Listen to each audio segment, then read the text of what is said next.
নমস্কার। চলুন এরকম ক্রিস্পি একদম কড়কড়ে একটা স্যান্ডউইচের রেসিপি আপনাদের সঙ্গে শেয়ার করি।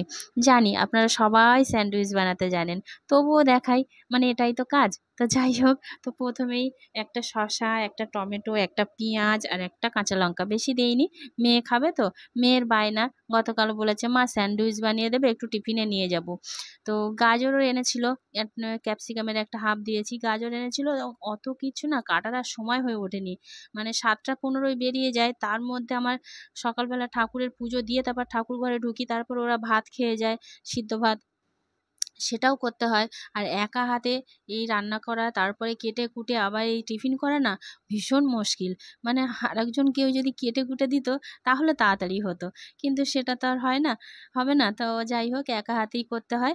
তো ক্যাপসিকাম আর গাজরটা আর কেটে উঠতে পারিনি। ক্যাপসিকাম, শসা, পেঁয়াজ, কাঁচা লঙ্কা আর টমেটো কুচিয়ে নিয়ে মেয়োনিজের সঙ্গে একটু স্বাদ মতো লবণ দিয়ে মাখিয়ে নিয়েছি।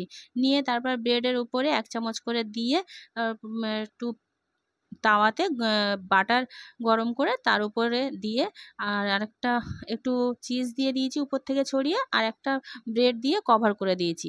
দিয়ে সুন্দর করে 30 থেকে 35 সেকেন্ড একদম হালকা আঁচে সুন্দর করে সেটাকে ভেজে নিয়ে এপিঠ থেকে ওপিঠ করে নিয়ে তারপর ওদের টিফিনে গুছিয়ে দিয়েছি। আর যখন কাটছি তখন কি সুন্দর আওয়াজ হচ্ছে।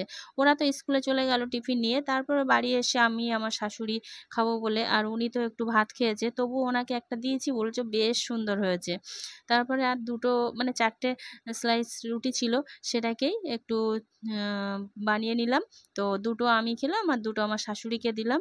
তো খেতে এত সুন্দর হয়েছে, দেখুন কি সুন্দর কাটছি, তাও মানে কচমচ কচমচ করে আওয়াজ হচ্ছে। তো স্যান্ডউইচ না এরকম ক্রিস্পি হলে বেশ সুন্দর লাগে।